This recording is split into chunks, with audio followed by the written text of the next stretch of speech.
Voici l'histoire extraordinaire de la petite fille qui jouait du piano. Il était une fois, dans une grande maison, une petite fille triste qui jouait du piano pour chasser son ennui.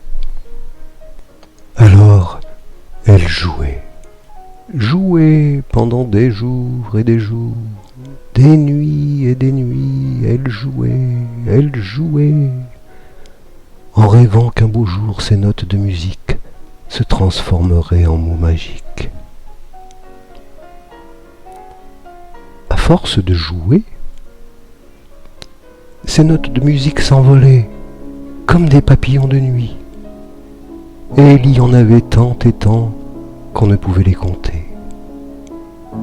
Il y en avait des millions et des millions qui s'envolaient et qui brillaient au-dessus de la terre, si bien qu'on ne savait plus si c'était des notes de musique ou si c'était des étoiles.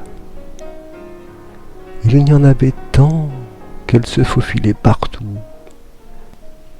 jusque dans les petits cœurs qui cherchent le bonheur. Il y en avait dans les yeux des gens malheureux. Il y en avait dans le pain des enfants qui ont faim. Il y en avait dans les poches des gens qui n'ont pas d'argent. Il y en avait sur le bout des doigts des petits enfants qui ont froid. Il y en avait dans les cheveux blancs des papis gentils et sur les joues roses des mamies. Il y en avait des tas dans les yeux des papas. Et encore bien plus, évidemment, dans les yeux des mamans. Il y en avait tellement que le piano lui-même se mit à bouger et à respirer sous les doigts fatigués de la petite fille. Et la petite fille n'osait plus s'arrêter de jouer. Et les touches du piano se mirent à danser et à sautiller comme des sauterelles en ribambelle.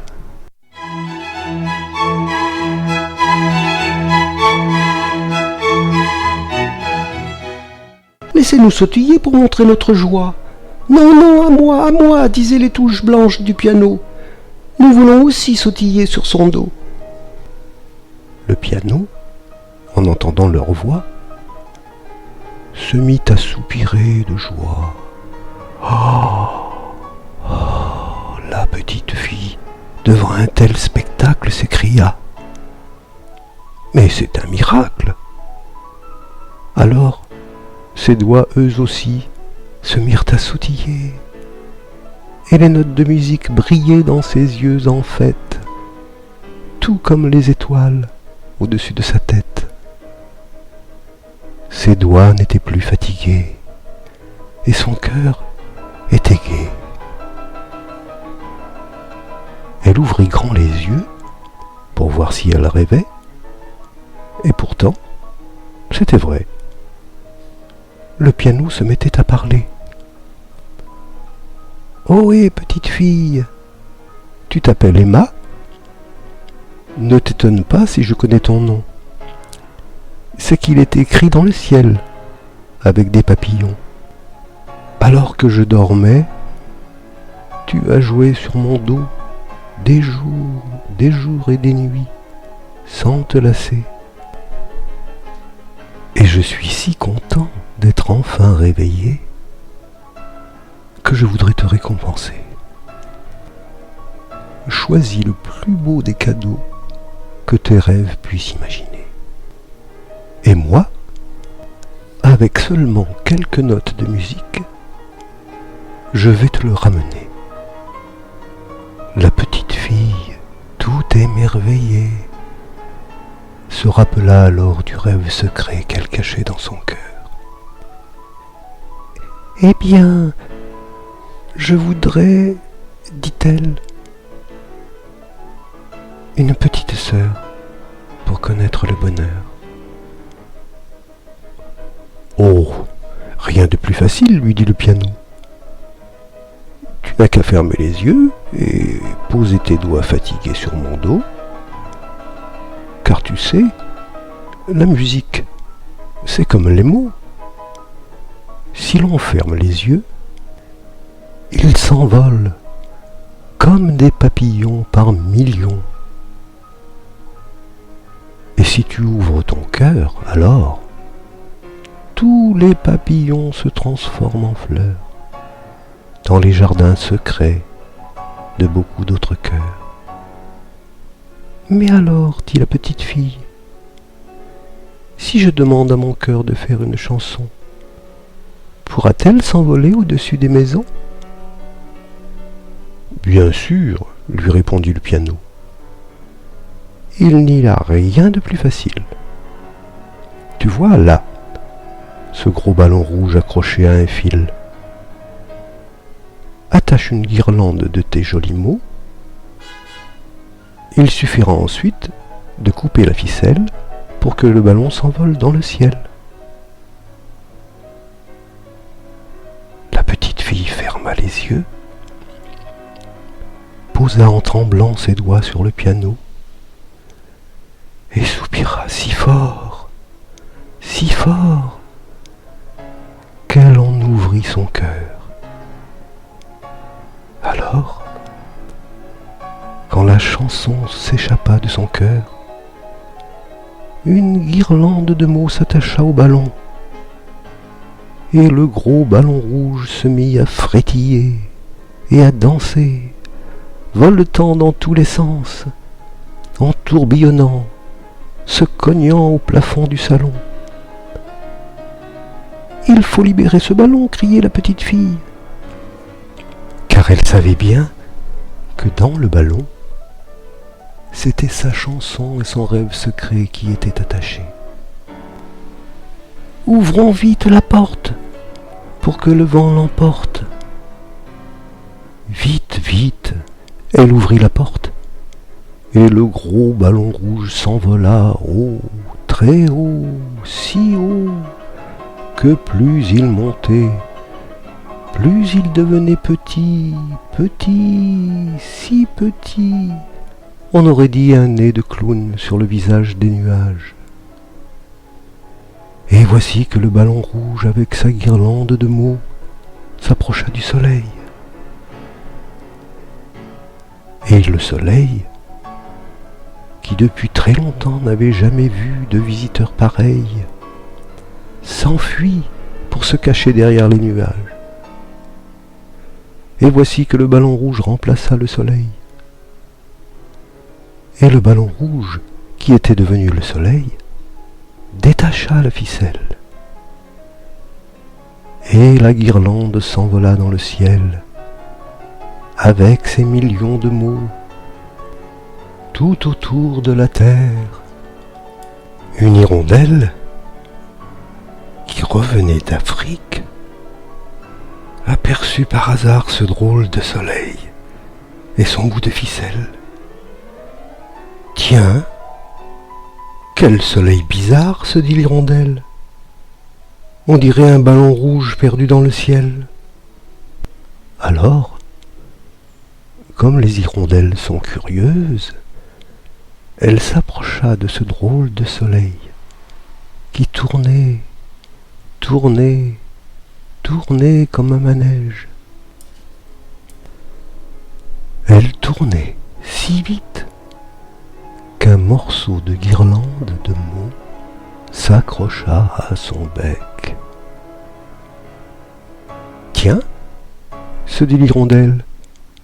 « Mais qu'est-ce que j'ai là accroché à mon bec ? On dirait des mots, et même de jolis mots pour faire une chanson. Je vais me poser délicatement au bord de ce nuage et je vais lire ce petit message. »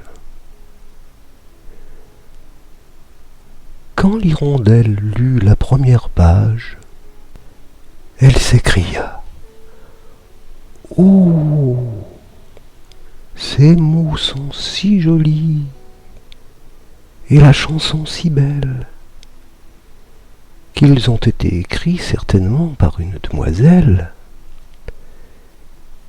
Et si ce n'est pas elle, c'est sûrement alors une petite fille sage. Car toutes les hirondelles savent bien qu'il n'y a pas d'âge pour reconnaître un enfant sage. Et l'hirondelle lisait et relisait cette petite lettre, sans pouvoir détacher ses yeux de ces mots merveilleux. « Je m'appelle Emma Sanson, disait la chanson. J'habite sur la terre, et je me sens bien seule dans ma grande maison. C'est pourquoi j'ai fait cette chanson qui parle de bonheur. Oh, bien sûr, ce ne sont que des mots, mais ils viennent du cœur. En échange de ces mots, voulez-vous me donner, s'il vous plaît, un morceau de bonheur ?» Curieuse d'une demande pareille, l'hirondelle très émue tendit l'oreille au-dessus de la terre, et elle se pencha en s'agrippant au coton des nuages pour voir d'où venait cette petite voix. Elle regarda en bas, mais elle ne voyait pas à cause de la brume. Alors, elle prit une de ses plumes et essuya la brume, et le ciel s'éclaira. Maintenant, elle voyait bien, très loin, tout en bas, un petit point, petit, petit comme un confetti. Et dans ce confetti, il y avait un autre point, encore plus petit, petit, aussi petit qu'un point sur un nid. C'était la petite fille qui jouait sa chanson. Et la chanson d'Emma montait jusqu'au nuage. J'attends une petite sœur qui m'apporte du bonheur. Je l'attends dans ma maison. Elle s'appelle Angèle Sanson. Oh, comme c'est charmant, se dit l'hirondelle. Cette petite fille mérite vraiment que l'on s'occupe d'elle. Je vais de ce pas frapper à la porte du soleil pour voir s'il n'y a pas là une petite Angèle. Toc, toc, toc. Toc, toc, toc. Ouvrez votre porte, monsieur le soleil. Je viens voir si dans cette maison il n'y a pas une petite fille qui s'appelle Angèle. Mais le vieux soleil dort, et il faut frapper encore plus fort pour ouvrir la grosse porte qui brille comme une pièce d'or. Toc, toc, toc. Toc, toc, toc. Boum, boum, boum. Boum, boum, boum. Et l'on entend enfin le vieux soleil qui bouge, avec ses deux joues rouges. Ah, mais qui donc, à cette heure-là, me réveille? Ah, c'est vous, mademoiselle l'hirondelle. Vous venez chercher la petite Angèle? Oui, oui. Elle est ici. Je l'ai trouvée dans le froid du ciel, et je l'ai fait entrer dans ma maison avant qu'il ne gèle. Oui, oui, oui, elle est ici, parmi les petits anges. Vous voyez, au milieu, c'est la petite fille qui dort avec ses boucles d'or. L'hirondelle prit délicatement la petite Angèle, et sitôt dit, sitôt fait, la glissa sous son aile pour la réchauffer. « Prenez bien soin d'elle, dit le vieux soleil. Ce bébé vient de loin, et vous allez faire un long voyage. bien au-delà des nuages. Oh, soyez tranquille, dit l'hirondelle au vieux soleil. Je vais voler très vite et je connais la maison où elle habite. L'hirondelle embrassa le soleil sur ses deux joues vermeilles, et tous les anges, tout tristes, faisaient des petits au revoir avec leurs petites ailes. Alors l'hirondelle s'élança sur le coton des nuages, et elle courut, courut, aussi vite qu'une gazelle, qu'à la fin, elle tomba du ciel. « ça y est !» criait le soleil.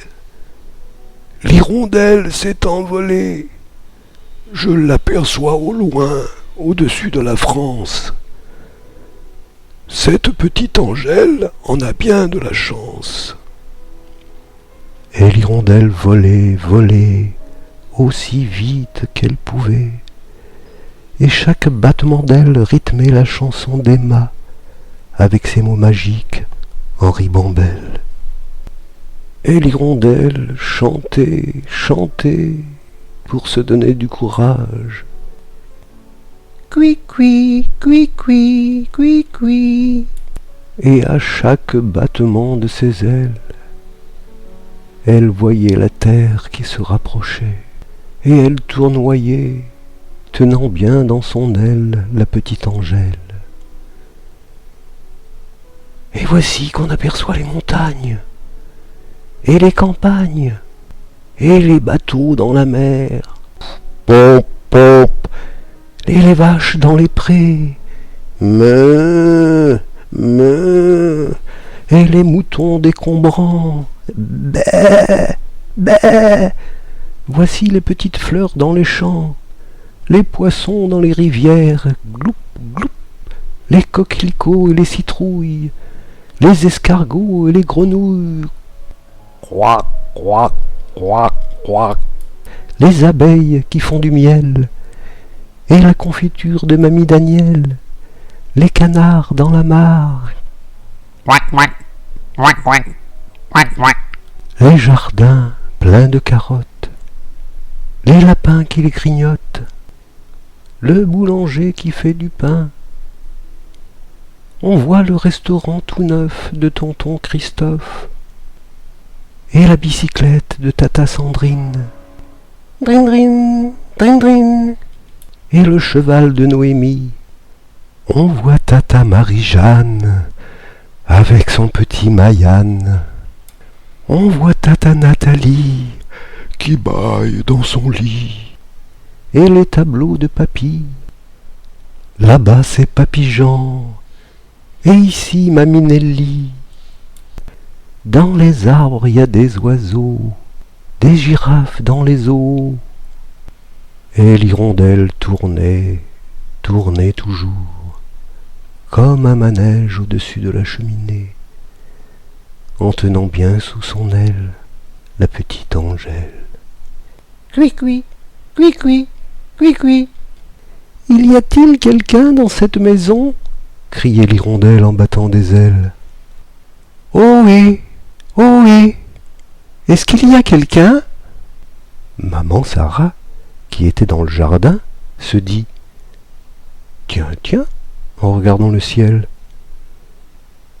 Mais ce n'est pas la saison des hirondelles. Et pourtant, oui, oui, c'est bien elle, c'est bien une hirondelle. Papa Olivier s'arrêta de bricoler pour voir lui aussi qui venait d'appeler. « Ah ! C'est bien une hirondelle que je vois là au-dessus des toits. » Maman Sarah avait raison. Mais que fait cette hirondelle au-dessus de la maison ? Veut-elle se poser sur le gazon ? Et que veut dire cette chanson ? Hep, hep ! Oh oui, petite hirondelle, que fais-tu au-dessus de la cheminée à cette époque de l'année ? Cui-cui, cui-cui. Écoutez ma chanson. Je viens de très loin, bien plus loin que le ciel, là-bas, tout au fond des nuages. Je suis très fatigué et j'ai froid à mon plumage. J'apporte une bonne nouvelle et je cherche la maison de Madame Samson. Ah bon? Lui dit maman Sarah, avec des yeux tout ronds. Et je peux savoir ce que c'est que cette bonne nouvelle? L'hirondelle lui dit en frétillant de la queue. C'est que... Ouvrez bien vos yeux et vos oreilles, et si vous faites un vœu, cette bonne nouvelle que j'ai là sur mon dos se transformera aussitôt en cadeau. Et ce cadeau sera si merveilleux que même la plus gentille des mamans ne pourra l'imaginer, même en fermant les yeux. Et même en fermant les yeux, cela ne suffira pas, car il faudra aussi compter jusqu'à 3. En entendant cela, maman Sarah n'hésita pas. Et en fermant les yeux, aussitôt elle compta. 1, 2, 3. Et hop, à peine ces mots terminés, l'hirondelle leva son aile en criant « Cui, cui, cui, cui, cui, cui !» Devinez à qui était ce petit bout de nez qui dépassait de l'aile. C'était la petite Angèle qui dormait bien au chaud dans les plumes de l'hirondelle. Cui, cui, cui, cui. Ouvrez vite la fenêtre, criait l'hirondelle, que je puisse déposer cette petite demoiselle dans son berceau de dentelle. Vite, vite, disait mamie Daniel, il faut lui mettre un oreiller pour ne pas la réveiller. Chut, chut, faisait papa Olivier. Pour monter dans l'escalier, il faut enlever vos souliers et monter sur la pointe des pieds. On attendait l'hirondelle autour du berceau de dentelle. Alors, l'hirondelle s'est posée et tout le monde se taisait et regardait bouche bée. Il est vrai qu'on n'avait jamais vu un aussi joli bébé. Même le petit chat Lily, qui dormait au pied du lit, n'osait plus faire de bruit. Tout le monde embrassait l'hirondelle pour la remercier. On la couvrait de baisers. Elle avait du rouge à lèvres sur les ailes, sur la queue, sur le bec. Oh, ma gentille hirondelle, que peut-on faire pour te récompenser de nous avoir apporté le plus beau des bébés? Veux-tu, pour régaler ton bec, une rondelle de saucisson sec? Maintenant que tu t'es posé, veux-tu que l'on te fasse un petit nid douillet pour te reposer? Veux-tu un peu de lait avant de t'envoler? Ou quelques vers de terre avant de repartir tout autour de la terre? Non, non, merci, dit l'hirondelle, essoufflée. J'ai encore un long voyage à faire. Je pars pour l'Amérique, amener le printemps, et j'ai rendez-vous avec ses habitants. J'ai juste le temps de faire une petite chose à laquelle je pense. Et cette petite chose sera ma récompense. Je veux juste un baiser de ce petit bébé avant de repartir de France. Prenez aussi cette guirlande que j'ai autour du cou. Elle était attachée à un gros ballon rouge et elle s'est accrochée comme une sarabande. Je n'en ai qu'un morceau, et c'est de la musique qui sortait d'un piano. Elle parle d'un grand cœur et d'une petite fille triste qui cherchait une petite sœur. Il reste encore un petit bout de chanson sur ce morceau. Oui, là, regardez, on y voit un nom. Il est écrit Emma Sanson.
Avec le temps va, tout s'en va. On oublie le visage et on oublie la voix. Le cœur quand ça bat plus, c'est pas la peine d'aller chercher plus loin. Faut laisser faire et c'est très bien. Avec le temps va, tout s'en va. L'autre qu'on adorait, qu'on cherchait sous la pluie, l'autre qu'on devinait au détour d'un regard, entre les mots, entre les lignes, et sous le phare d'un serment fatigué qui s'en va faire sa nuit. Avec le temps, tout s'évanouit.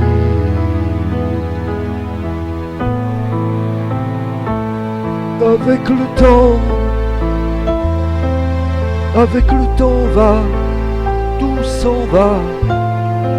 Même les plus chouettes souvenirs s'attaillent de ces gueules à la galerie farfouille dans les rayons de la mort, le samedi soir, quand la tendresse s'en va toute seule.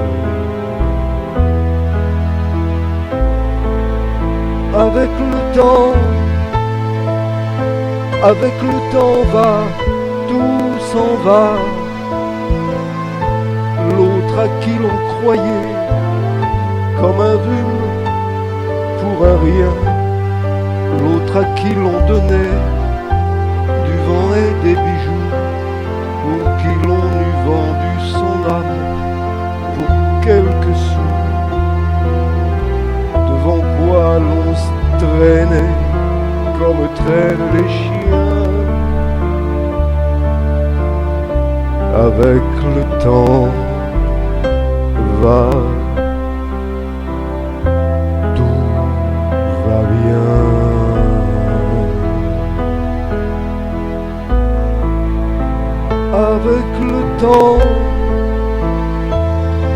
Avec le temps va, tout s'en va. On oublie les passions et on oublie les voix qui vous disaient tout bas les mots des pauvres gens.